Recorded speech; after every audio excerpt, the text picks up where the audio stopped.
Ya hace varios días salió el último capítulo de Jujutsu Kaisen y no dejó indiferente a nadie por la manera en la que Gege Akutami decidió concluir su historia, aunque no sé si la palabra concluir sea la correcta para describir este final, pero ya iremos a esto. Esta obra fue por mucho la más popular en los últimos años, por lo que se esperaba que el final fuera a romper con el estigma de que la mayoría de autores de manga shonen no tienen idea de cómo escribir finales por lo anticlimáticos y sin sentido que suelen ser estos, pero en lugar de romper con este estigma, parece que Gege se esforzó en hacer un final que le hiciera competencia a Kimetsu y Boku no Hero en lo mierda que puede llegar a concluir su historia, por lo que a lo largo del video hablaré sobre el arco final junto con la conclusión que tuvo la historia, los puntos buenos y los errores que tuvo la misma, y mi opinión final sobre la obra como hice con Boku no Hero anteriormente, por lo que para terminar la introducción solo me queda pedirles que se suscriban y den like si les gusta el video, en verdad lo aprecio mucho. Esto es Animon y bienvenidos a Jujutsu Kaisen la Cruz Azuleo.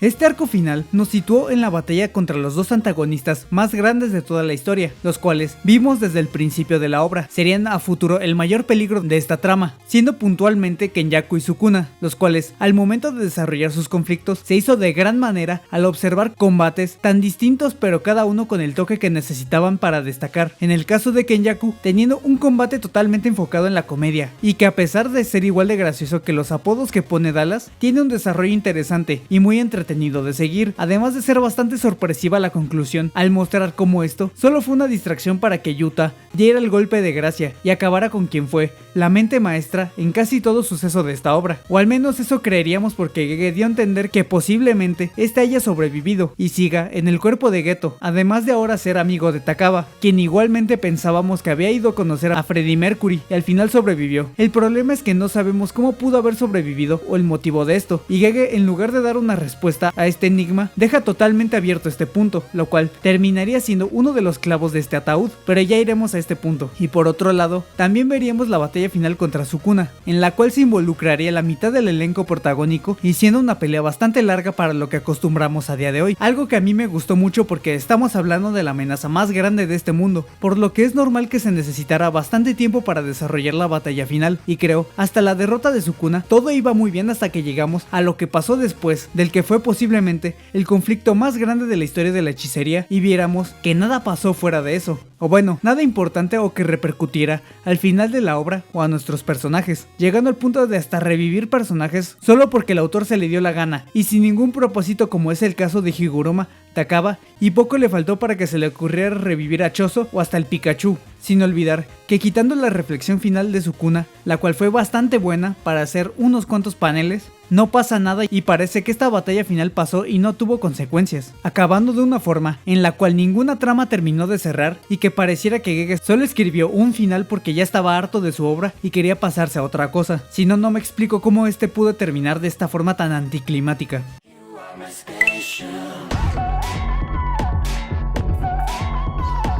Los puntos buenos de esta conclusión he de admitir que son muy pocos a comparación de los malos, y la verdad se nota que si Gege se hubiera tomado más tiempo para pulir su conclusión, hubiera resultado en algo mucho más decente de lo que terminó siendo. Una de las cosas que más me gustó fue cómo se trató toda la pelea con Sukuna, ya que demuestra la magnitud del antagonista que era este mismo, y por qué es llamado el rey de las maldiciones. Como medio elenco, incluido el hechicero más poderoso de la actualidad, Gojo Satoru, se unirían para pelear contra este, siendo este hechicero derrotado de una forma en la que este no quedó nada mal, ya que se tanqueó a Sukuna y a sus perras, logrando debilitarlo lo suficiente para que los demás hechiceros pudieran hacerle frente. Y si bien todos estábamos seguros de que todo terminaría finalmente con la victoria de los protagonistas, el desarrollo que tuvo fue bastante atrapante, y el ver cómo finalmente Itadori sería quien derrotaría a quien siempre lo menospreció y tuvo que soportar todo el sufrimiento que le hizo pasar, sería una gran manera en la que podemos observar el crecimiento del protagonista como personaje, evolucionando constantemente hasta llegar a la conclusión de que independientemente de que tenga un papel o no en esta batalla, su deber es lo que escoja para sí mismo, era liberar a su mejor amigo del control del antagonista y acabar con este, ya que era la amenaza más grande del mundo, por más sufrimiento que este tuviera que pasar para conseguir esto. Otro punto que me gustó mucho específicamente del capítulo final es la introspección que se le hace a Satoru, mostrando una faceta fuera del tipo seguro llegando arrogante para mostrarnos que en confianza, con el que fue uno de los alumnos a los que les agarró más cariño, pudo hablar sobre sus inseguridades respecto a la inevitable batalla final, y este siendo el único momento que deja su habitual forma de ser para contarle sus inseguridades sobre el resultado de esta batalla, sincerándose con el protagonista, quien hasta ahora sería el único que escucharía a Satoru, siendo honesto desde que Geto se pasó al lado oscuro, mostrándonos el cariño mutuo que llegaron a tener, además de la confianza que se tenían ambos. Goyo viendo en Itadori al futuro de la hechicería y uno de los candidatos a tomar su lugar como el hechicero más poderoso, y el prota viendo en su profesor a alguien que fuera de su personalidad era una persona totalmente confiable y un tipo de quien jamás dudó, además de ser quien le salvó la vida en primer lugar y ser la única persona que le tuvo confianza de que podía erradicar a Sukuna siendo su recipiente. Las cosas no pasaron como este esperaría, pero terminaría teniendo la razón sobre su alumno, y así como estas, Jujutsu tuvo muy buenas ideas que por el ritmo de la conclusión se sintieron un tanto apresuradas, como el regreso de Nobara, la última reflexión de Sukuna sobre sí mismo y como siempre prefirió escoger la vía del odio sobre todo lo demás, y su curiosidad por cambiar después de ser derrotado, pero cayendo con dignidad como el rey de las maldiciones, o todo lo que rodea a Yuta Okkotsu, que a pesar de salvarse de una manera algo conveniente, sigue siendo uno de los personajes más interesantes por su personalidad, crecimiento y todo lo que puede hacer con sus habilidades. Pero dentro de tantos aciertos que tuvo, honestamente los errores fueron más comunes y mucho más visibles a lo largo de este tramo final.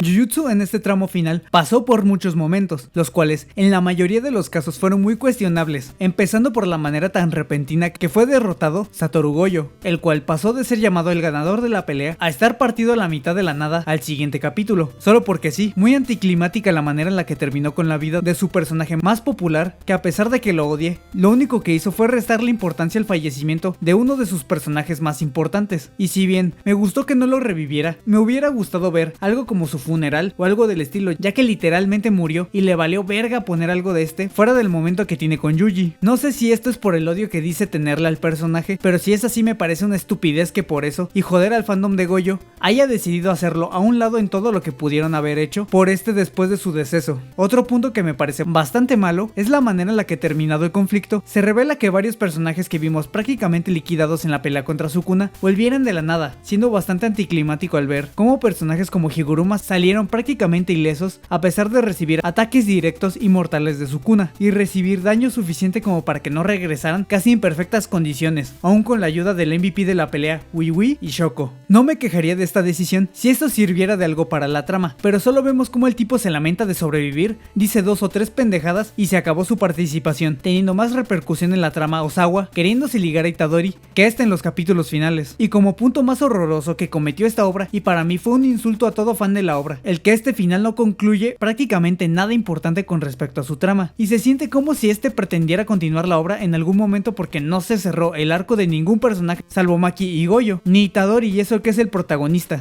por lo que es muy frustrante ver los últimos 3 capítulos y observar que ningún personaje se siente como si estuviera finalizando su historia, además de muy decepcionante de ver, por lo que era comprensible que cualquier persona pensara que Jujutsu pudo haber tenido una secuela, cosa que al final no fue así, pero era perfectamente válido creer esto por lo poco conclusiva que fue este final, el cual ni siquiera se siente como uno, el cual ni siquiera se siente como un final abierto, por tantas tramas que se dejaron al aire, y como parece que Gege se hartó de Jujutsu como dije anteriormente, y la quiso acabar antes de que lo hicieran estar 20 años con una misma serie hasta desgastarla completamente, la cual obviamente trajo muchas críticas desde su mismo fandom hasta otros, y muy válidas por la forma en la que se concluyó esta obra, pero creo otros fandoms se agarraron de esta para tirarle caca de la manera más innecesaria porque su final estuvo igual de mierda o hasta peor, y quieren desquitarse con el primer pendejo que encontraron. Seamos honestos, el final de Jujutsu es muy decepcionante, y podríamos decir que malo, pero no es ni de cerca tan malo como el de Boku no Hero ni del manga de Shingeki. El anime lo salva un poquito, pero su final original está peor que limpiarse el culo con una lija. Si tuviera que mencionar el final más decente de los últimos shonen, creo que sería el de Mob Psycho, siendo bastante bueno, y de ahí a lo mejor Fire Force, el cual no es malo pero tampoco es una maravilla, está decente y me gusta su conexión posterior con Soul Eater. Pero regresando a Jujutsu, creo tenía el potencial para consolidarse como la mejor obra shonen de los últimos 10 años, y la verdad su final no estuvo a la altura del resto de la obra. Pero miren el lado bueno, Hunter x Hunter va a regresar al menos unos capítulos para que Togashi nos deje otros 5 años con esperanzas de que comience el arco del continente oscuro. No tiene nada que ver, pero es un lado bueno.